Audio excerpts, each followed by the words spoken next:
नमस्कार दोस्तों, राजस्थान की समसामयिक श्रृंखला का ये चौथा वीडियो है, अर्थात चौथी क्लास है। पहली क्लास हमने 16 तारीख को ली थी, 16 मार्च को। उसके बाद में नेक्स्ट संडे 23 मार्च को ली, फिर 30 मार्च को ली थी। उम्मीद कर रहा हूँ ये तीनों क्लासें आपने देख ली होगी। इसमें पूरे जनवरी का करंट समाहित था, इसमें पूरा फरवरी का करंट समाहित था, और 30 मार्च की क्लास में पूरे मार्च का करंट समाहित था। आज हमारी इस क्रम में चौथी कक्षा है और आज तारीख है 6 अप्रैल। और आज मैं जो क्लास ले रहा हूँ इसमें जनवरी, फरवरी और मार्च, इन 3 महीनों के राजस्थान से रिलेटेड जितने भी खेल खिलाड़ी हैं इस पे क्लास लेंगे। ये काफ़ी महत्वपूर्ण है और परीक्षाओं में आता भी है। छठी क्लास आज हम चौथी क्लास लेने जा रहे हैं। नेक्स्ट क्लास होगी वो होगी आपके 13 अप्रैल को, मतलब अगले संडे। और अगले संडे हम बात करेंगे राजस्थान की विभिन्न योजनाओं पे। ठीक है, तो इन 3 महीनों की योजनाओं पे बात होगी 13 अप्रैल को। और फिर 20 अप्रैल की जो क्लास होगी उसमें हम 1 से लेकर 15 मार्च तक के पूरे करंट पे बात करेंगे। और 27 अप्रैल को जो क्लास होगी संडे को, उस क्लास में हम बात करेंगे पिछले 3 महीनों के अभ्यास पर, प्रश्न बनाएंगे पूरे और उस पर बात करेंगे। और उसकी जो नेक्स्ट क्लास आगे होगी उसमें अप्रैल का पूरा करंट है वो हम ले लेंगे, मतलब 15 अप्रैल से लेकर 30 अप्रैल के बीच का। तो इस तरह से ये श्रृंखला चलती रहेगी। आप इसको अच्छे से देखिएगा, अच्छे से इसको समझिएगा, अच्छे से इसको नोट कर लीजिएगा, ताकि राजस्थान का करंट अफेयर जहाँ कहीं पूछा जाता है उसमें आपको ये मदद करेगा। ठीक है, ऐसा मेरा उद्देश्य है कि आपको इसकी एक प्रकार से हेल्प होती रहे और मुझे भी ठीक लगता रहे कि एक नियमित करंट अफेयर चलता रहे। तो आज की कक्षा में हम 6 अप्रैल की कक्षा में बात करेंगे जनवरी, फरवरी और मार्च, इन 3 महीनों के मेन खेल खिलाड़ी। इसके साथ साथ में बजट में खेल को लेके क्या कुछ कहा गया वो भी देखेंगे। और साथ में पैरा ओलंपिक्स पिछली बार हुए थे, उनमें राजस्थान के कौन से खिलाड़ियों ने भाग वगैरह लिया था, इन 4-5 बिंदुओं पे हम इसमें बात करेंगे। ठीक है, तो ये पूरा का पूरा करंट का ढांचा था जो अप्रैल मई तक का मैंने पूरा बता रखा है। आगे भी मैं बताता रहूँगा कि किस समय क्या होना है। ठीक है, अब हम बात शुरू करें। सबसे पहले जो सबसे महत्वपूर्ण घटना है वो है 38th national games. National games हर 2 साल बाद होते हैं, कभी कभार नहीं भी हुए हैं, लेकिन हाँ प्रयास ही रहता है कि हर 2 साल बाद होते हैं। तो ये 38th थे। अगर मुझे आप पूछोगे कि सर 39th कब होंगे, तो 39th 2027 में होंगे मेघालय के अंदर। एक एक स्टेट को मेज़बानी इसकी दी जाती है और कई बार मेज़बानी कैंसिल भी हो जाती है। ठीक है, तो ये 38th नेशनल गेम्स थे और 2025 में आयोजित हुए उत्तराखंड के अंदर। डेट याद रखने की इतनी ज़रूरत नहीं पड़ती, बस इसका प्लेस याद रखना है और किस क्रमांक का यह नेशनल गेम में वो याद रखना है। तो 38th नेशनल गेम कहाँ पे हुए? उत्तराखंड के अंदर हुए। और इसमें कुल 35 खेल थे और माउली जो कि एक हिमालयन पक्षी है उसको इसका शुभंकर बनाया गया था। ये आप देख पा रहे होंगे, इस पक्षी को, हिमालयन पक्षी है ये, इसको इसका शुभंकर बनाया गया था। और इसमें क्या होता है, इसमें राज्यों की, हर राज्य की टीम्स भाग लेती है विभिन्न खेलों में, और सेना को भी एक स्टेट मान के, एक ऑर्गेनाइजेशन मान के सेना की भी इसमें टीम आती है। अब अगर आप इसकी पदक तालिका देखें तो प्रश्न कहाँ से बनते? बेसिकली पदक बनते हैं, आप प्रश्न बनते हैं। एक तो इसकी बेसिक परिचय से जो हमने कर लिया, और संकल्प से शिखर तक ये उत्तराखंड में हुए हैं। और रजत जयंती वर्ष था उत्तराखंड का, उत्तराखंड 2022 में बना था, तो उसके 25 वर्ष पूरे हो गए थे। तो इस वर्ष पर यहाँ पर आयोजित किया गया। ये लोगो भी इसी चीज़ को हमें दर्शा रहा है। अब इसमें पदक तालिका को अगर आप देखोगे तो राजस्थान का 15वां स्थान है। टॉप पे कौन रहा? सेना रही, और ये लगभग हर बार रहती है। आर्मी की तरफ से हर गेम में, एथलेटिक्स वगैरह में अपने खिलाड़ी भेजे जाते हैं और वो लगभग जीत भी जाते हैं। दूसरा नंबर महाराष्ट्र और हरियाणा के लिए हमेशा टक्कर रहती है। इस बार सेकंड नंबर पे महाराष्ट्र रहा और थर्ड नंबर पे हरियाणा रहा। अगर हम राजस्थान की बात करें तो राजस्थान रहा 15वें नंबर पे। तो ये आपको क्रम टॉप 3 और प्लस राजस्थान का क्रम आपको याद रखना है। तो ये 38 नेशनल गेम्स की अगर आगे अपन और बात करें तो राजस्थान की तरफ से इसमें ध्वजवाहक जो थे वो शूटर निशानेबाज ओम प्रकाश मिठरवाल थे और इन्होंने राजस्थान का ध्वज धारण किया था। ध्वज जो है वो आपके ध्वजधारी थे। ये राजस्थान से कुल 421 खिलाड़ियों ने भाग लिया और 110 अधिकारी साथ में थे। 421 खिलाड़ियों ने भाग लिया। इन खिलाड़ियों ने कुल मिलकर आपके 9 गोल्ड मेडल जीते हैं और 11 रजत जीते हैं और 23 है वो कांस्य जीते हैं। कुल मिला के 43 पदक राजस्थान ने जीते। 9 स्वर्ण पदक, 11 रजत पदक और 23 आपके कांस्य पदक, कुल मिला के कितने पदक जीते हैं? 43। इन पदकों के साथ राजस्थान का कौन सा स्थान रहा? 15वां स्थान रहा। ठीक है, इसको आप ध्यान रखना कि राजस्थान से गोल्ड कितने हैं, ब्रॉन्ज कितने हैं, ये कथन आते हैं। निम्नलिखित में से कौन सा कथन 38वें नेशनल गेम्स के संबंध में राजस्थान के परिप्रेक्ष्य में सही है कि नहीं है? तो उसमें कथन में रहता है कि राजस्थान ने कुल इतने गोल्ड, इतने सिल्वर, इतने ब्रॉन्ज जीते, राजस्थान का ये स्थान रहा, राजस्थान के इतने खिलाड़ियों ने भाग लिया और एक आधे खिलाड़ी का नाम कि भाई इसने है वो मोना अग्रवाल ने ये जीता है वो जीता, ऐसे करके इसका एक प्रश्न आता है। तो ये दूसरे पॉइंट पे आपको ध्यान रखना है कि ध्वजवाहक कौन थे, कुल कितने खिलाड़ियों ने भाग लिया और राजस्थान ने कुल कितने पदक जीते। उसके बाद बात आती राजस्थान के स्वर्ण पदक विजेताओं के नाम आपको याद होने चाहिए। जो 9 पदक जीते गए उनमें प्रश्न आता है कई बार कि कौन से खिलाड़ियों ने राजस्थान से जीता, तो किस खिलाड़ी का संबंध किससे है, कई बार ऐसा प्रश्न आता है। या फिर ऐसे 38 नेशनल गेम्स के संबंध में कौन सा ठीक नहीं है, तो जैसे मैंने कथन बोले उसमें से कथन भी आ सकता है कि नीलम चौधरी का संबंध वुसू से है, ऐसे वुसू की जगह वो ये क्या किंग ऐसा कुछ नाम दे सकता है। तो इसका थोड़ा सा आप विशेष तौर पे ध्यान रखें। अन्यथा क्या होता है कि कई बार हम है वो मोटा मोटा देख लेते हैं और मेन चीज़ें नहीं देख पाते हैं तो गलती हो जाती है। तो इसमें 9 खिलाड़ियों का हमें ध्यान रखना है। नेशनल गेम्स में उन्होंने गोल्ड मेडल जीता है, तो काफ़ी महत्वपूर्ण। और आजकल RPSC, RMSB वगैरह ये जब प्रश्न दे रहे हैं तो ये लोग आजकल ऐसे खिलाड़ियों का पूछ रहे हैं जो ज़्यादा चर्चा में नहीं रहते। अब आप इसमें आप देखना 9 के 9 आप चर्चा में नहीं है, तो ऐसे खिलाड़ी आते तब हमें लगता है कि पता नहीं कहाँ से प्रश्न पूछा गया है। तो ये प्रश्न हमेशा ऐसी जगहों से आजकल पूछ रहे हैं। तो देखिए सबसे पहला नाम आता शुभम गोरा जो जयपुर से हैं और इनका वुशु खेल है।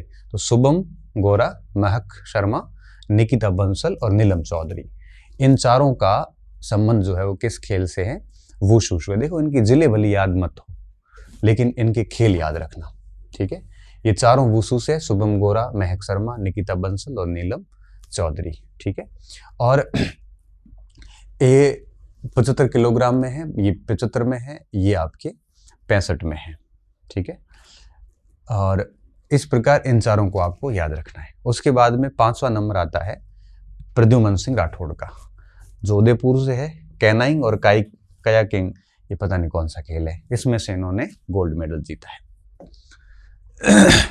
अनंतजीत सिंह नरूका जयपुर से है और निशानेबाजी नरूका और इस शेखावत पट्टी में काफ़ी राजपूत कम्युनिटी के लोग हैं। इसमें राज्यवर्धन सिंह राठौड़ के बाद से यहाँ पर निशानेबाजी का अच्छा खासा क्रेज था और अभी भी है। रजत चौहान एक जाना पहचाना नाम है, ओलंपिक में भी गए हुए हैं, तीरंदाज है, बेहतरीन तीरंदाज है जयपुर के। तो अनंतजीत सिंह नरूका, रजत सिंह चौहान और हरचरण सिंह श्री गंगानगर से। आप इसको ऐसे लिंक कर सकते हो, गंगानगर से मजबूत आदमी होगा पंजाबी और हरियाणा की तरह, तो इसका संबंध किससे है? वेट लिफ्टिंग से है। हरचरण सिंह में कुछ खास बात और भी थी। हरचरण सिंह ने स्नैच में 160 किलो और क्लीन एंड जर्क में 187 किलो वजन उठाकर स्वर्ण पदक जीता। ये होता है क्या, 2 राउंड में होते हैं। एक बार आपको पता होगा, आपने देखा होगा, ऐसे पकड़ के सीधा ऊपर लेते हैं और दूसरी बार ऐसे लेके फिर बैठते हैं फिर ऊपर उठते हैं। तो एक को अपन स्नैच कहते हैं, दूसरे को क्लीन एंड जर्क कहते हैं। 2 राउंड होते हैं इसमें। तो कुल इतना स्वर्ण 160 किलो एक साथ नहीं उठाते, राउंड होते हैं। जैसे एक बार 80 कर लिया, दूसरी बार 90 कर लिया, तो टोटल 170 हो जाता है। इस टाइप से होता है। हरचरण सिंह ने स्नैच में 160 किलो वजन उठाने वाले राजस्थान के पहले खिलाड़ी बन गए। ऐसा अभी तक किसी भी राजस्थानी ने नहीं किया है, तो इसका थोड़ा सा ध्यान रखना। तो ये हरचरण सिंह का था। और 9वां जो मेडल है वो कबड्डी की टीम को गया। किसकी? पुरुष बीच कबड्डी, बीच का मतलब तटीय कबड्डी को गया। और इसमें पहली बार भाग लेते हुए स्वर्ण पदक जीता है, पहली बार यहाँ पे भाग लिया गया और पहली बार में ही इन्होंने है वो पदक जीता और हराया किसको है, हरियाणा को हराया है 44-42 के अंदर। ठीक है, तो ये काफ़ी ठीक है। तो 9 पदक है टोटल, जिसमें आप देख सकते हो सबसे अधिक, मुझे यहाँ पे आगे कटिंग हम लाएंगे राजस्थान के कुल पदकों के बारे में, और कुछ नाम भी आते हैं यहाँ पे, जैसे मोनिका जाट का नाम आता है। इन्होंने पहला पदक साइकिलिंग में मोनिका जाट ने जीता। किसमें? साइकिलिंग में जीता। एक मिनट, सॉरी, साइकिलिंग में मोनिका जाट ने 30 kilogram road individual time trail में नेशनल गेम्स के अंदर पहला पदक जीता। तो नेशनल गेम में राजस्थान की तरफ से पहला पदक मोनिका जाट ने जीता। इसका नाम हमने पहले भी कक्षाओं में लिया है, करंट अफेयर्स की कक्षा में। इसके अलावा आपके कुछ नए गेम भी थे, जैसे कलारी पैडू, मैंने तो ये पहली बार सुना। गुरु निधान सिंह राणावत और हर्षवर्धन सिंह राठौड़ ने नेशनल गेम्स में कलारी पैडू में कांस्य पदक जीता। ये राजस्थान के खिलाड़ियों के इस खेल में पहला पदक है। आइए, पहली बार है, तो हमारे दौर में तो ये थे ही नहीं।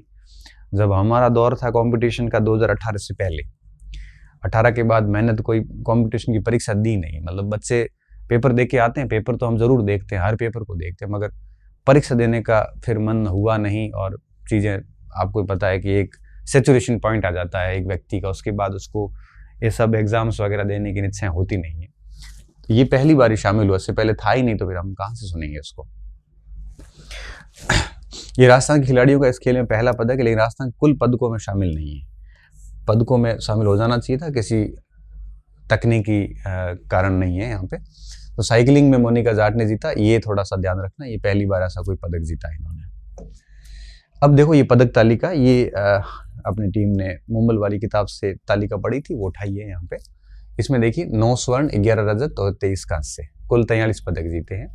सबसे अधिक पदक किस खेल में जीते, ऐसे भी आता है, प्रश्न आता है कि नेशनल गेम्स, 38 नेशनल गेम्स में राजस्थान ने सबसे अधिक पदक किस खेल में जीते। वुशु में जीते 4 स्वर्ण, 1 रजत और टोटल 7 कांस्य जीते। शूटिंग में भी जीता है, इनमें ये सारे जीते हैं। देखो किसी न किसी में ये कयों कया, वो भी अपन ने देखा, उसमें जीता। Weight lifting, cycling, taekwondo, boxing, netball, total 35 game थे। 35 में से इन्होंने इतने गेमों में जीता है। बैडमिंटन में भी एक जीता है, हैंडबॉल में जीता है, वॉलीबॉल में भी कांस्य है, स्क्वैश, जूडो, मलखंब, योगासन, कुश्ती में भी 1 रजत पदक है, एक एथलेटिक्स में भी रजत पदक है। ऐसे करके कुल 43 पदक जीते हैं। ये याद रखना, नेशनल गेम्स का प्रश्न यहाँ तो मैंने एक परीक्षा पूछा, ऐसे आ सकता है, यहाँ पर इसका प्रश्न खिलाड़ियों का नाम लेके भी पूछा जा सकता है, या इस तालिका से एक प्रश्न आ सकता है कि सबसे अधिक पदक किस में जीते, तो इस टाइप से प्रश्न बन सकता है। ठीक है, तो आप देख सकते हो 1 2 3 4 5 6 7 8 9 10 11 12 13 14 15 16 17 18 19, तो राजस्थान ने कुल 19 खेलों में 43 पदक जीते। ठीक है, टोटल 35 में से 19 खेलों में जीते हैं। तो कुछ आप यूं समझ लीजिए 16 खेल ऐसे जिनमें राजस्थान को कुछ नहीं मिला।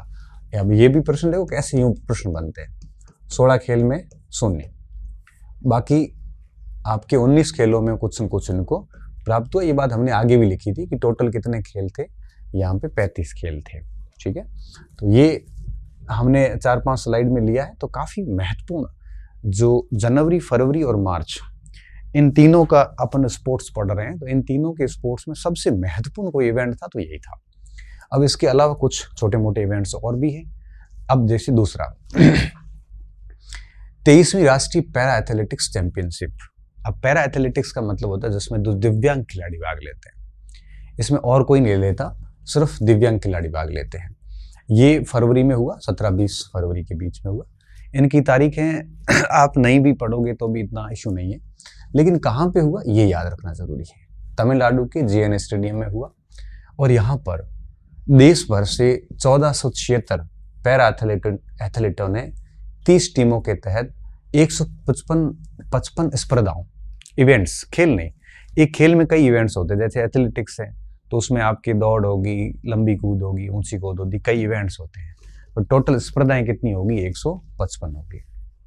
और जैसा कि आपको पता है कि सेना में तो पैरा हो नहीं सकता, क्योंकि सेना में तो दिव्यांग लेते नहीं है, तो सेना का इसमें भाग लेना संभव नहीं है। पीछे कौन बचा? पीछे हरियाणा और महाराष्ट्र की टक्कर चलती है। तो हरियाणा यहाँ पे बाजी मार गया और हरियाणा ने उत्कृष्ट प्रदर्शन करते हुए 107 पदक जीते यहाँ पे।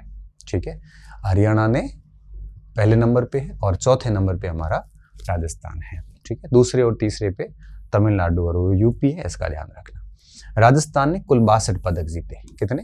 62 पदक जीते, जिसमें से आपके 13 गोल्ड हैं, 23 रजत हैं और आपके 26 ब्रॉन्ज है यहाँ पे।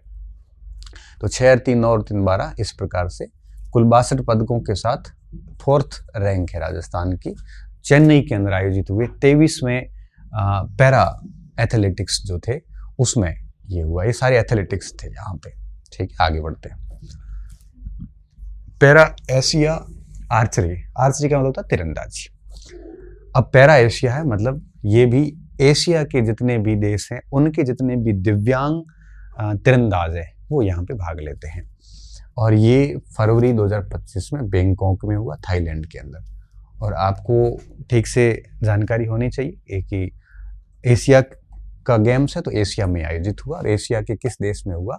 थाईलैंड के अंदर। हाल ही में हमारे प्रधानमंत्री भी थाईलैंड के प्रधानमंत्री से मीटिंग हुई, एक वीडियो भी आया था बीच में, अभी कल ही आया था। तो थाईलैंड हमारा एशिया का देश है। इसमें राजस्थान के 2 खिलाड़ियों ने भाग लिया। अब जब 1-2 खिलाड़ी भाग लेते हैं तो वो इवेंट और महत्वपूर्ण हो जाता है। 2 कौन से थे? एक अपने बीकानेर से थे, श्याम सुंदर स्वामी। श्याम सुंदर स्वामी, इन्होंने व्यक्तिगत इवेंट जो था, इंडिविजुअल इवेंट, उसमें भी भाग लिया और मिक्स्ड इवेंट में भी भाग लिया। मिक्स्ड में क्या होता है? एक से अधिक खिलाड़ी शामिल होते हैं। तो व्यक्तिगत स्पर्धा और मिक्स्ड टीम दोनों में भाग लिया और इन्होंने 2 स्वर्ण और 1 रजत पदक है वो जीता। श्याम सुंदर जो मिक्स में जो किसके साथ थे, वो थे आपके सरिता कुमारी के साथ, और यहाँ पे इन्होंने 1 स्वर्ण जीता। कंपाउंड में वो राकेश कुमार के साथ थे और रजत जीता। इंडिविजुअल में भी इन्होंने स्वर्ण जीता। इस प्रकार श्याम सुंदर ने टोटल 3 पदक जीते। श्याम सुंदर स्वामी ने कितने जीते? 3 पदक जीते। और इनका संबंध जो है ये आपके यूं कहिए कि श्याम सुंदर ने सरिता कुमार के साथ कंपाउंड टीम स्पर्धा में राकेश कुमार के साथ रजत पदक जीता। ठीक है, ये संबंध किससे होगा? तो आपको पता है कि आर्चरी का है गेम, तो ये तीरंदाज है। ठीक है, तीरंदाज आर्चरी का खेल है तो सीधी सी बात है कोई दूसरा तो आ नहीं सकता, तो तीरंदाजी होगा इसमें, एक सामान्य सी बात है। दूसरा व्यक्ति था बीकानेर से धन्नाराम गोदारा। ठीक है, इन्होंने रिकर्व टीम इवेंट में स्वर्ण पदक जीता। तो अब देखो ये प्रश्न बड़ा महत्वपूर्ण है, एशिया के टॉप आर्चर में से ये लोग आ जाते हैं। तो इन्होंने दोनों ने पदक जीता है और राजस्थान से 2 ही खिलाड़ी शामिल हुए, इसलिए ये चीजें बहुत महत्वपूर्ण हो जाती है। अब क्या होता है, मैं आपको एक बात बताता हूँ। अब हमने कहा ना कि 38वें गेम्स बहुत महत्वपूर्ण है। अब जब ये बात आरपीएससी को और बोर्ड को पता चलती है कि बच्चों ने बहुत महत्वपूर्ण करके 38वें गेम याद कर लिए, तब वो क्या करते हैं, यहां से प्रश्न उठाते हैं एशियन आर्चर। अब ये नहीं पढ़ा होगा कि, और स्वाभाविक सी बात है, हर इवेंट को तो इतना कौन पढ़ता है। अब यहां से जैसे दे दिया श्याम सुंदर स्वामी का संबंध किससे है, या निम्नलिखित में से किस खिलाड़ी ने एशियाई आर्चर में गोल्ड पदक जीते, धन्नाराम गोदारा कौन है। तो अब ऐसी स्थिति में हमारे लिए वो प्रश्न बहुत ज्यादा नया हो जाता है और बच्चे नहीं कर पाते हैं ऐसे प्रश्नों को, तो इसका ध्यान रखना। तो ये दोनों खिलाड़ी थे, धन्नाराम गोदारा और श्याम सुंदर स्वामी। पैरा एशिया आर्चरी थी और बैंकॉक में भी थी। इसको देखने के बाद हम आगे बढ़ते हैं। एक बीच में राजस्थान सरकार ने एक उद्देश्य बनाया था कि ये जो नए 41 जिले बने उससे पहले की बात है, उसमें इन्होंने कहा था कि भाई जितने भी उस समय जो 33 जिले थे, ये पूर्व की बात है, हर जिले का एक एक खेल और उसको वो बढ़ावा दिया जाएगा। और खेल को चुनने का आधार ये था कि किस जिले में किस गेम्स किस इंफ्रास्ट्रक्चर है और किस जिले के खिलाड़ी है वो ज़्यादा गेम खेलते हैं, मतलब कौन सा गेम खेलते हैं, इसका पता चल जाता है। टूर्नामेंट्स के आंकड़े देखोगे तो आपको आइडिया हो जाएगा। जैसे हम लोग जाते थे गेम्स में, हमें पता है कि बास्केटबॉल बाड़मेर जैसलमेर का अच्छा था, गंगानगर की टीम अच्छी आती है, क्रिकेट की कहाँ की आती है, वॉलीबॉल की कहाँ की आती है, सबको सबका पता है, उस हिसाब से सेट किया। अब कबड्डी को क्या किया इन्होंने, कबड्डी अजमेर, चित्तौड़, नागौर, जयपुर को दे दी, महिला कुश्ती अलवर, भरतपुर को दी, वॉलीबॉल बाड़मेर को दे दिया, बास्केट भीलवाड़ा, झालावाड़, झुंझुनू, पाली, सीकर को दिया। और इस तरह से सभी, टेनिस बॉल। अब इसमें आपको कोई एक जिले वाला, जैसे एक ये याद कर लो बाड़मेर, ऐसा नहीं कि मेरा जिला इसलिए, एक है इसलिए। कुश्ती याद कर लो, तैराकी याद कर लो, ये करौली याद कर लो, जिम्नास्टिक याद कर लो, जोधपुर और जैसलमेर दोनों हैं। बाकी जैसे 5-5, 6-6 जिले हैं, वहां पढ़ने की ज्यादा जरूरत नहीं है, लेकिन एक एक जिले वाला प्रश्न सम्मिलित करो में आने की गुंजाइश रहती है। राजस्थान स्पोर्ट्स काउंसिल जो है उसने ये किया था सारा का सारा, और 1 डिस्ट्रिक्ट 1 स्पोर्ट्स योजना थी ये। ठीक है। एक प्रश्न आता है नेशनल सीनियर वॉलीबॉल चैंपियनशिप, कम है चांसेस, फिर भी ध्यान रखना है हमें। ये SMS स्टेडियम जयपुर में आयोजित हुआ और केंद्रीय मंत्री गजेंद्र सिंह खेमसर ने इसका उद्घाटन किया था, और राज्य के खेल मंत्री राज्यवर्धन सिंह भी वहाँ पे उपस्थित थे, और प्रतियोगिता में टोटल 62 टीम्स ने भाग लिया था। ठीक है। उसमें अगर अपन विजेता की बात करें तो पुरुष वर्ग में केरल जीता, जिसने सेना को पराजित किया था फाइनल ईयर के अंदर, फाइनल मैच के अंदर। और जहाँ तक महिला की बात है तो रेलवे जीता, क्योंकि रेलवे की भी अपनी अलग टीम आती है, जिस तरह से सेना की आती वैसे रेलवे की भी आती है। रेलवे में भी स्पोर्ट्स कोटा, जैसे महेंद्र सिंह धोनी वगैरह रेलवे से आए हुए हैं, कई सारे खिलाड़ी रेलवे में हैं, और ये बबीता फोगाट वगैरह भी रेलवे में थे। कईयों को पुलिस विभाग भी लेता है, पुलिस विभाग की भी टीम आती है। उप विजेता कौन रहा? केरल। तो पुरुष और महिला दोनों में केरल एक तो है, पुरुष में विजेता है और महिलाओं में उप विजेता है। पुरुषों में सेना विजेता रही और महिलाओं में आपके रेलवे विजेता रहा। तो इस तरह से 62 टीम्स ने भाग लिया था, और राजस्थान का इसमें कोई स्थान एक प्रकार से नहीं था। ठीक है। तो ये बात आपको ध्यान रखनी है। आज अब कुछ खिलाड़ी, मेन खिलाड़ी जो चर्चा में रहे हैं। बरेली में आयोजित 8वीं नेशनल बॉक्सिंग चैंपियनशिप में जयपुर के हर्ष चौधरी ने कांस्य पदक जीता। अब ये ऐसी चैंपियनशिप होती है जो इंडिविजुअल लेवल पर एसोसिएशन के द्वारा करवाई जाती है।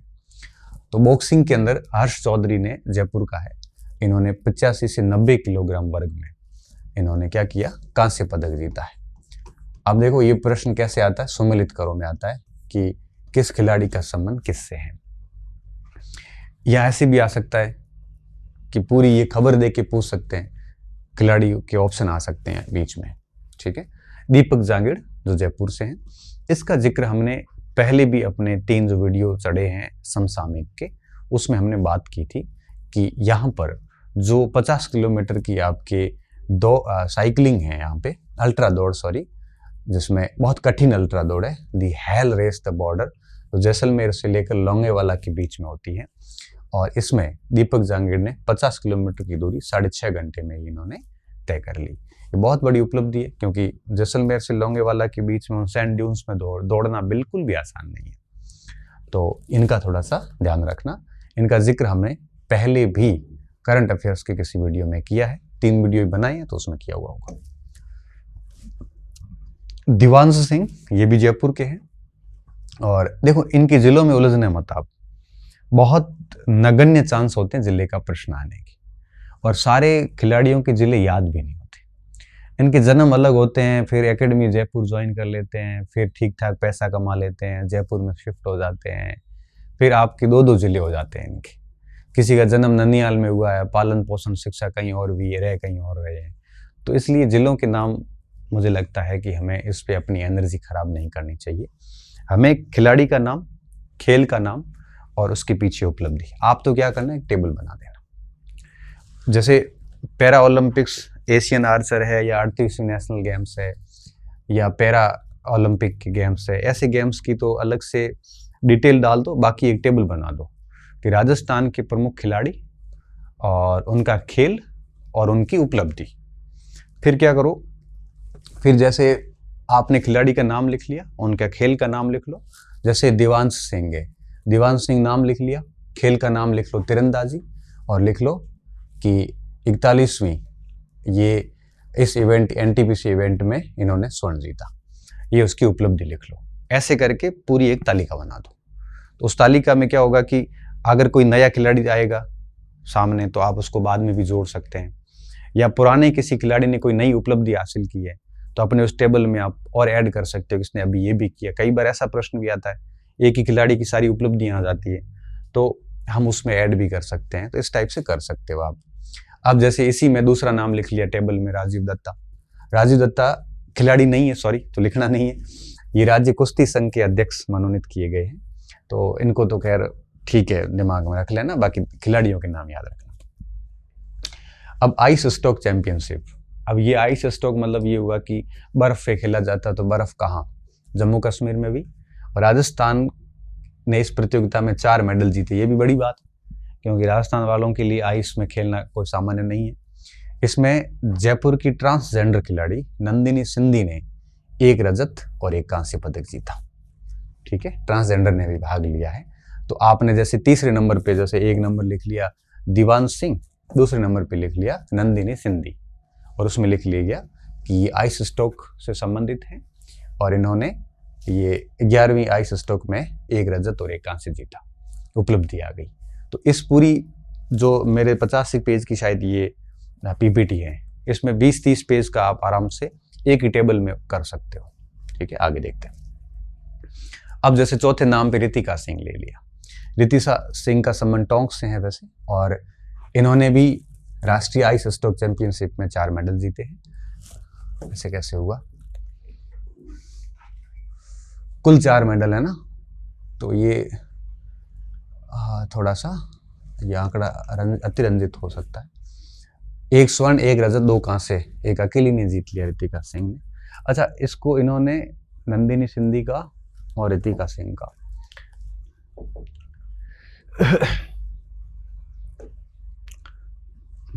एक सेकेंड, रितिका सिंह का नाम पहले भी तो आया है शायद, मैं पीछे रह गया, यहाँ तो पीछे रह गया।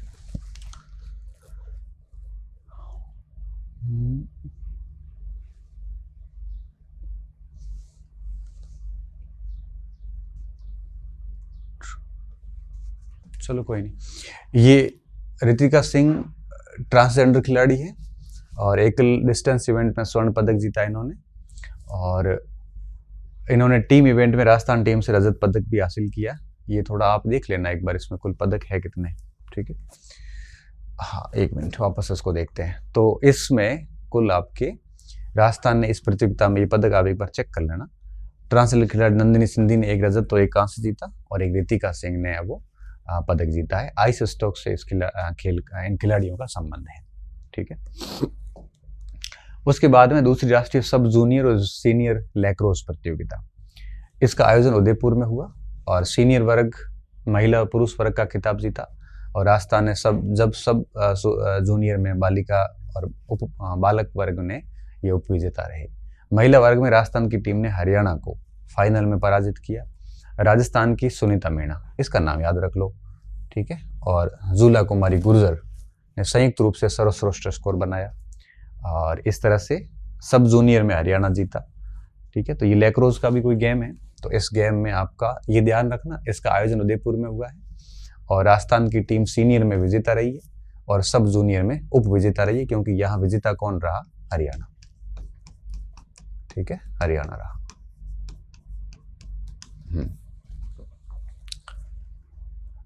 43rd senior national shooting ball championship, ठीक है, उड़ीसा में आयोजित हुई है, और राजस्थान टीम ने इसमें क्या जीता, कांस्य पदक जीता। ठीक है, और राजस्थान की पुरुष शूटिंग टीम ने लगातार चौथे वर्ष ये पदक है वो जीता है। 24 में स्वर्ण पदक जीता था, 43 नेशनल चैंपियनशिप में कांस्य जीता, 42 में स्वर्ण जीता था, 41 में रजत जीता था, 40 में कांस्य जीता था। ये सारा याद रखने की जरूरत नहीं है, केवल आप 43rd याद रख लेना। ठीक है, और महिला टीम चौथे स्थान पर रही, इनको कुछ भी प्राप्त नहीं हुआ शूटिंग बॉल में, और ज्योति राव महिला टीम की सर्वश्रेष्ठ खिलाड़ी घोषित की गई। ठीक है, तो इसमें आपको स्थान याद रखना है, राजस्थान को कांस्य पदक मिला ये भी याद रखना है, और ज्योति राव को सर्वश्रेष्ठ खिलाड़ी घोषित किया गया ये भी ध्यान रखना है इसमें, और महिलाओं का कोई स्थान इसमें मिला नहीं। जूडो चैंपियनशिप, ठीक है, इसमें 18 से 20 जनवरी के बीच में हुआ पुणे में। तारीखों के फेर में मत फंसना और जिलों के फेर में मत फंसना। इस चैंपियनशिप में राजस्थान टीम ने 1 स्वर्ण और 2 कांस्य पदक जीते। ठीक है। बालक वर्ग में राहुल खारोल ने 60 किलोग्राम भार वर्ग में स्वर्ण पदक जीता। ये छोटे बच्चे 60-60 किलोग्राम भार कर गए, बताओ। बालिका वर्ग में दृष्टि ने 44 केजी में और कृष्णा मालाकार ने 57 केजी से अधिक भार वर्ग में कांस्य पदक जीता। तो कुल मिला के 1 स्वर्ण और 2 कांस्य जीते। इसमें से कौन कौन थे? एक राहुल खारोल था, एक आपके कृष्णा मालाकार और एक आपके दृष्टि। ये 3 खिलाड़ी थे और तीनों खिलाड़ियों ने पदक जीते। ठीक है, 1 स्वर्ण और 2 पदक। मैंने कहा लिस्ट बना देना। राष्ट्रीय पैरा तीरंदाजी, वो एशिया थी, ये राष्ट्रीय है। ये जयपुर में आयोजित हुई और देश भर के कुल 250 से अधिक तीरंदाजों ने भाग लिया। कौन से तीरंदाज? सारे के सारे दिव्यांग। इसमें महिला और पुरुष दोनों वर्गों में मुकाबले हुए हैं और इसमें पैरा खिलाड़ी शीतल देवी ने भी भाग लिया था और इस कमेटी के अध्यक्ष कौन है? देवेंद्र झाझड़िया। चुनाव भी लड़े थे बीजेपी की तरफ से, लेकिन पराजित हो गए। उससे भी अधिक महत्वपूर्ण है ये इवेंट, इसको बहुत अच्छे से याद रखना। दिल्ली में आयोजित हुआ खेलो इंडिया पैरा गेम्स, ये दूसरा संस्करण है। इससे पहले एक बार और हुआ है और ये है सेकंड संस्करण। इसमें पैरा गेम्स है टोटल 6। जैसे इसमें पैरा बैडमिंटन है, पैरा एथलेटिक्स है, पैरा इसमें जो आपके ये एथलेटिक्स हो गया, बैडमिंटन हो गया, पैरा शूटिंग है और इसके अलावा इसमें athletics, badminton, shooting, para tennis और इसमें आपके पैरा भारोत्तोलन वाला जो है आपके वो भी है। कितने बच गए? 3, 4, 5, एक पैरा और है। बैडमिंटन हो गया, एथलेटिक्स हो गया, शूटिंग हो गया, टेनिस हो गया, भारोत्तोलन हो गया और एक पैरा उसमें हो रहा है। टोटल इस तरह से 5-6 गेम्स है इसमें टोटल और इनका 20 से 27 मार्च को आयोजन किया गया और इसमें आपके कुल मिला के 6 गेम है, कुल मिला के 1300 एथलेटिक्स ने भाग लिया था। इसमें राजस्थान का चौथा स्थान रहा। ये स्थान आपको बढ़िया से याद रखने हैं क्योंकि इनका स्थान पूछने के चांसेस रहते हैं। ठीक है, एक था इसमें तीरंदाजी। ठीक है, मैं एक बार चेक कर लेता हूं। बैडमिंटन, टेनिस हो गया, पावर लिफ्टिंग, शूटिंग, एथलेटिक्स, तीरंदाजी तो हो गया सारा। तो इसमें हरियाणा टॉप पे रहा 104 पदक के साथ और राजस्थान इसमें 22 गोल्ड, 18 सिल्वर, 24 ब्रॉन्ज और 64 पदक के साथ में चौथे स्थान पे रहता है राजस्थान। नई दिल्ली में दूसरा संस्करण था ये। राजस्थान ने निशानेबाजी में सबसे अधिक पदक जीते पैरा में। कितने जीते? 9 पदक जीते, 4 गोल्ड, 2 सिल्वर और 3 ब्रॉन्ज। कौन जीते हैं? अवनी लेखरा, मोना अग्रवाल, रुद्रांश खंडेलवाल, निहाल सिंह। ध्यान रखना इनका, ये सारे खिलाड़ी इंपोर्टेंट है और पहले की लिस्ट जैसे आप बनाओगे उसमें जैसे जैसे इनकी उपलब्धियां आएगी साथ में जोड़ते रहना। सिल्वर में मोना अग्रवाल 2 पदक जीते हैं, ब्रॉन्ज में विजय सिंह कुंतल, रुद्रांश खंडेलवाल एक रिपीट हो गया और राहुल शर्मा। इस तरह से ये निशानेबाजी की पदक विजेता है। राजस्थान का नेतृत्व इन लोगों ने किया था, शमीम अहमद, चंद्रशेखर, नवदीप सिंह और प्रेम प्रकाश शर्मा। तो 9 पदक, सबसे अधिक 9 पदक 22 में से ये आपके किस में आए हैं? शूटिंग से आए। खेलो इंडिया स्टेट एक्सीलेंस सेंटर भी खोले जाएंगे SMS स्टेडियम जयपुर में, जिसमें एथलेटिक्स, बॉक्सिंग और आर्चरी पर बल दिया जाएगा। इसमें खेलो इंडिया स्टेट एक्सीलेंस सेंटर की स्थापना का है मामला। इसमें साई के साथ मिलकर काम किया जाएगा। ये तो ठीक पॉइंट है, लेकिन ये बहुत महत्वपूर्ण बिंदु है, आपको इसको बढ़िया से याद रखना है कि खेलो इंडिया पैरा गेम्स कहाँ हुए, कब हुए, राजस्थान की क्या पोजीशन थी, राजस्थान के कितने कुल पदक है, ये सारी बातें आपको याद रखनी है। आज सीनियर राष्ट्रीय जूडो प्रतियोगिता, ठीक है, 4 से 6 जनवरी नई दिल्ली में हुआ। राजस्थान ने पहली बार ओवरऑल ट्रॉफी जीती। ओवरऑल का मतलब होता है सभी प्रकार से ठीक प्रदर्शन करना। राजस्थान का प्रदर्शन क्या रहा? इसमें कुल 3 पदक राजस्थान ने जीते, 2 गोल्ड जीते, 1 रजत जीता। जब गोल्ड की बात आती है तो मोनिका चौधरी और आकाश। अब जैसे मोनिका चौधरी है, मोनिका चौधरी का हमने पीछे भी पढ़ा है, इसको आगे आप चेक कर लेना एक बार। तो जैसे ही उसका नाम आता है तो आप वापस क्या करना है, उसको ऐड करना है उसकी उपलब्धियों में, और कुछ नहीं करना है। मोनिका चौधरी ने 48 केजी में अस्मिता डे को हराया और एक आकाश ने विशाल को हराया। ये 2 गोल्ड मेडल हैं। और जहां तक 1 रजत की बात है तो हिमांशु चौधरी ने सिद्धार्थ रावत को पराजित करके और 1 रजत पदक जीता। और इस प्रकार राजस्थान ने पहली बार ओवरऑल ट्रॉफी जीती। तो ये जूडो के 3 खिलाड़ी याद रखना, मोनिका चौधरी, आकाश और आपके हिमांशु चौधरी। ठीक है, 2 स्वर्ण और 1 रजत पदक है इनके पास में। आई लीग फुटबॉल प्रतियोगिता 2025 9 जनवरी 2025 को हुआ। और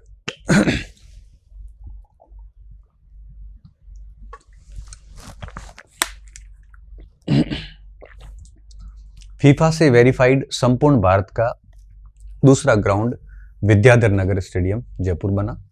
इसे अंतर्राष्ट्रीय मान्यता मिल गई और यहाँ पर फुटबॉल की प्रतियोगिता पहली बार आयोजित हुई। तो ये ग्राउंड का नाम है, नोट करके आप डाल देना इसको। एनटीपीसी सब जूनियर, ये रिपीट हुआ है, पहले सीनियर था अब सब जूनियर है। राष्ट्रीय तीरंदाजी प्रतियोगिता कहाँ पे हुई? जयपुर में हुई। और राजस्थान ने आंध्र प्रदेश को हराकर टीम इवेंट में कांस्य पदक जीता। ठीक है, इसमें सचिन चेजी, देवांश सिंह और प्रद्युमन यादव शामिल थे। तीरंदाजी 2025 पदक जीते थे, ये पहले वाली सेम बातें आगे repeat. Kho kho world cup, ये पहला खो खो वर्ल्ड कप है और इसमें राजस्थान की एकमात्र खिलाड़ी ने भाग लिया, निर्मला भाटी ने। तो ये भी प्रश्न बनता है यहाँ पे। तो पहला खो खो वर्ल्ड कप नई दिल्ली में हुआ और इसके ब्रांड एम्बेसडर सलमान खान हैं। नागौर जिले की निर्मला भाटी ने वर्ल्ड कप में भाग लिया और भारतीय महिला पुरुष टीम ने नेपाल को हरा के इस वर्ल्ड कप को जीता। और राजस्थान की एकमात्र खिलाड़ी निर्मला भाटी है जिसने इस वर्ल्ड कप में भाग लिया। तो ये ऐसे प्रश्न आजकल महत्वपूर्ण हो जाते हैं क्योंकि जनरली हम इन प्रश्नों को इग्नोर मारते हैं कि इतना कौन देखेगा, लेकिन पूछ लेते हैं। तो पहला खो खो वर्ल्ड कप था और राजस्थान की एकमात्र खिलाड़ी थी निर्मला भाटी। तो उसको आपने जैसे टेबल में आगे लिख लिया, निर्मला भाटी संबंध किससे? खो खो से। और पीछे लिख लो कि राजस्थान की एकमात्र खिलाड़ी जिसने इस वर्ल्ड कप में भाग लिया। तो वो क्या है कि ये पूरी खबर आपकी 2 लाइन में सीमित हो जाती है। नेशनल शूटिंग बॉल चैंपियनशिप, ठीक है, इसमें पुरी में हुआ उड़ीसा में और राजस्थान को कांस्य पदक मिला। पुरुष टीम में, महिलाओं में कुछ नहीं मिला, चौथा स्थान रहा। इसमें जसविंदर सिंह जस्सा, संदीप कुमार और अनंत राम थे। और महिला टीम में वापस वही ज्योति राव सर्वश्रेष्ठ खिलाड़ी घोषित हुई। ये पहले भी हमने पढ़ा है इसको। 71th सीनियर राष्ट्रीय प्रतियोगिता हरियाणा में भी, करनाल के अंदर। और महिला कबड्डी टीम ने, राजस्थान की महिला कबड्डी टीम ने कंटिन्यूसली चौथी बार ब्रॉन्ज मेडल है वो यहाँ पे जीता कबड्डी में। सेमीफाइनल में इंडियन रेलवे से ये लोग हार गए 25-33 से। और निधि रामो का बढ़िया प्रदर्शन रहा। तो एक ये खिलाड़ी और आपने उस लिस्ट में ऐड कर दिया। आरसीए के द्वारा, राजस्थान क्रिकेट एसोसिएशन के द्वारा जो एक समिति बिठाई थी, उसने पुराने जो रणजी खिलाड़ी थे जिनकी पेंशन्स रोक दी गई थी उसको इन्होंने बहाल किया है। ये कोई खेल खिलाड़ी का मैटर है और मतलब खिलाड़ी से रिलेटेड नहीं है लेकिन खेलों से रिलेटेड जरूर है। 8 साल बाद फिर से ये पेंशन शुरू हुई।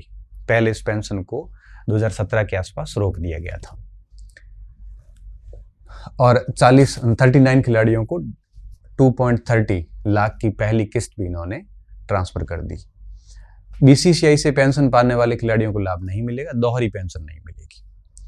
पेंशन योजना में अगर किसी ने 5 से लेकर 15 रणजी मैच खेले हैं तो 5,000 रुपये महीना मिलेगा। 16 से 24 खेले हैं तो 7500 रुपये महीना मिलेगा। और पहले 3 रणजी मैच खेलना जरूरी था, अब इन्होंने कितने कर दिए? 5 रणजी मैच। अगर इतने नहीं खेलते हैं तो कुछ नहीं मिलना। वैसे ही राशि बहुत कम है। 2016 में समुद्र तिवारी के कार्यकाल में पेंशन शुरू हुई थी, 1 साल बाद भी बंद हो गई थी। ठीक है, जो अब इन्होंने वापस शुरू कर दी। जरूरी भी है क्योंकि एक खिलाड़ी सब कुछ दांव लगा के खेल खेलता है तो वो अपने करियर के लिए सुरक्षा तो वो भी चाहेगा, उसके पास और काम क्या करने के लिए फिर। तो पेंशन जरूरी, जैसे सेना में दी जाती है वैसे खेल में भी पेंशन आवश्यक हो जाती है। 7वीं राज्य स्तरीय पैरा पावर लिफ्टिंग प्रतियोगिता, ये राज्य स्तरीय है, मतलब इसमें स्टेट के खिलाड़ियों ने भाग लिया है।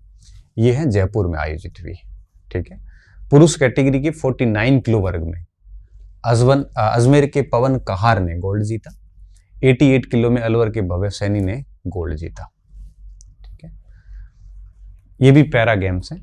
जोधपुर के मिलन कुमार ने स्वर्ण पदक जीता और महिला कैटेगरी में जयपुर की सानू पटोदिया ने गोल्ड जीता। झुंझुनू के अनीता को सिल्वर प्राप्त होता है यहाँ पे, ठीक है। ये खिलाड़ी जो है ये पैरा खिलाड़ी है और पावर लिफ्टिंग के, ठीक है, भारोत्तोलन जैसे आप कह सकते हो। 2025-26 के बजट में खिलाड़ियों को क्या दिया वो थोड़ा सा देखते हैं हम इसमें। एक तो आश्वासन दिया, जैसा कि हर बार दिया जाता है, और कुछ चीजें धरातल पे लाई जाती है। जैसे इन्होंने आश्वासन क्या दिया है, 5000 से अधिक आबादी वाले 3500 गांवों में ओपन जिम बनाया जाएगा। ये तो अगर खिलाड़ियों को अच्छा भत्ता दे दें और करप्शन दूर हो जाए, खिलाड़ियों को बढ़िया खेल का सामान दे दें और विद्यालय वगैरह में टीम्स वगैरह को अच्छे से ले जाए, और फिर जो आगे टीम चयन होता है उसको अगर सही कर दे तो ही बढ़िया है। ये ओपन जिम भली मत खोले, चयन में गड़बड़ी है। स्कूलिंग से जिला स्तर पे जब टीम चयन होती है वहाँ कई अच्छे खिलाड़ी बच्चों को मार दिया जाता है, फिर वहाँ से जब स्टेट चयन होता है वहाँ फिर बच्चों को मार दिया जाता है। अप्रोच कहाँ से लाए बच्चा हर जगह से, और फिर आपके स्टेट से नेशनल चयन होते हैं तब वहाँ पे फिर बच्चे को मार दिया जाता है। लास्ट में कोई एक आधा ढंग का पहुँचता है, बाकी कईयों के गलत तरीकों से पहुँच जाते हैं, क्योंकि इस चीज़ के भी हम भुगत भोगी रहे हुए हैं। स्कूलिंग टाइम से भी हमने देखा है कि कौन सा खिलाड़ी आगे जाएगा। तो कुछ खिलाड़ी ठीक होते हैं और अधिकांश खिलाड़ी ऐसे ही चले जाते हैं, फिर आगे कुछ होना नहीं उन लोगों का। तो वो चीज़ें ठीक करने की ज़रूरत है। हालांकि इन्होंने कहा कि हम जिम बनाएंगे, ऐसे गाँव में जिम बनाएंगे जिनकी आबादी 5000 से अधिक है। इसके अलावा ये काम की बात नहीं, काम की बात है ये, कुछ एकेडमी खोली जाएगी जिनको सम्मिलित करो में प्रश्न आता है। पैरा स्पोर्ट्स एकेडमी खोलेगी कोटा, बीकानेर इन जिलों में, भरतपुर, अजमेर संभाग में। Badminton academy Sawai Mansingh stadium में खुलेगी। लैक्रोस गेम है उसकी एकेडमी उदयपुर में खुलेगी, ये बहुत इंपॉर्टेंट बिंदु है। और सिंथेटिक ट्रैक बनेगा चित्रकूट और विद्याधर नगर स्टेडियम में, और साथ में और भी है। शूटिंग रेंज में आवासीय सुविधा कहाँ खुलेगी, जयपुर में, ये इंपॉर्टेंट है। ये एकेडमियाँ आरपीएससी और बोर्ड के द्वारा अक्सर परीक्षाओं में पूछी जाती है कि जैसे यही आ जाए कि बजट 25-26 के अनुसार लैक्रोस खेल जो है उसकी एकेडमी कहाँ पे स्थापित की गई या की जाएगी, उदयपुर आ जाएगा उत्तर उसका। या बैडमिंटन एकेडमी, क्योंकि जनरली एक जिला जो है वो पूछा जाता है। अब इसमें बैडमिंटन एक, लैक्रोस में भी एक है, और शूटिंग रेंज में भी, सिंथेटिक ट्रैक वाले में तो कई सारे जिले आ जाते हैं। तो कम से कम उनको तो जरूर याद करें जहां पे एक आधा ही है, ठीक है। आगे बढ़ते हैं। अरे ये इन्होंने क्या डाल दिया, अच्छा ये कोचिंग का अपना है काम है वो करेंगे। ये टेस्ट सीरीज है और 20 तारीख से शायद शुरू है, 20 से है, जो भी है संडे टू संडे परीक्षा होगी। 20 टेस्ट है, ये हेल्पलाइन है, और ये सारे सेंटर है बाड़मेर, जयपुर, जोधपुर, सूरतगढ़, कोटा। ज्वाइन करना चाहो तो आप देख लेना, पेपर वगैरह अच्छा ही बनाते हैं, हम लोग ही करते हैं ये सब। तो ये इनका प्रचार हो गया कोचिंग का। आगे बढ़ते हैं। कुछ और खिलाड़ी उस टेबल में आपके डालने के लिए। ध्रुवराज सिंह राजावत, ये घुड़सवार हैं, ये नाम से पता चल रहा है, और इन्होंने घुड़सवारी के अंदर मेरठ में जो राष्ट्रीय प्रतियोगिता आयोजित हुई उसमें रजत पदक प्राप्त किया है। महत्वपूर्ण प्रश्न है ये। सचिन झाझड़िया, युगांडा में आयोजित बैडमिंटन टूर्नामेंट में स्वर्ण पदक जीता है, जूनियर इंटरनेशनल बैडमिंटन में। तो इनका संबंध हो गया बैडमिंटन से, ठीक है, और इनका संबंध हो गया घोड़सवारी से। तो ये ऐसे लिस्ट में आप उनको ऐड कर देना। उसके बाद में मोहित शर्मा, ये राजस्थान विश्वविद्यालय के हैं, 85 किलोग्राम भार वर्ग में हिस्सा लिया और यहाँ पे इनकी मृत्यु हो गई, ठीक है। वुशु प्रतियोगिता के दौरान हुआ ये घटना, तो थोड़ा देख लेना। हमारी सद्भावना इनके साथ है, लेकिन परीक्षा में पूछ लेते हैं तो थोड़ा ध्यान रखना इसका। चंडीगढ़ विश्वविद्यालय में इंटर यूनिवर्सिटी गेम्स के दौरान ये घटना घटित हुई थी। ख्वाहिश शर्मा सीकर से है, सिक्किम मणिपाल यूनिवर्सिटी की स्टूडेंट है, और भोपाल में जो शूटिंग चैंपियनशिप हुई उसमें स्वर्ण और रजत पदक जीता।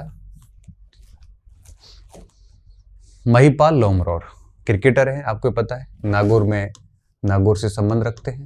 अभी इन्होंने 13 शतक बनाया था। एक रणजी क्रिकेट में 30 शतक लगाने वाले राजस्थान के पहले खिलाड़ी बने।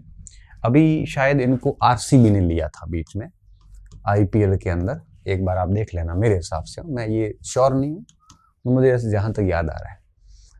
उत्तराखंड के खिलाफ 360 गेंदों पर 300 रन की नाबाद पारी खेली। इस मैच में राजस्थान रणजी इतिहास में एक पारी में अब तक का सबसे बड़ा स्कोर खड़ा कर पाया था। एक खिलाड़ी ने 300 बना दिए तो बाकी 360 तो बन ही जाएंगे, तो देख लेना, ये भी ठीक ठीक घटना है। निर्मला भाटी का तो मैंने आपको पहले ही बता दिया, नागौर की है और खो खो से रिलेटेड है।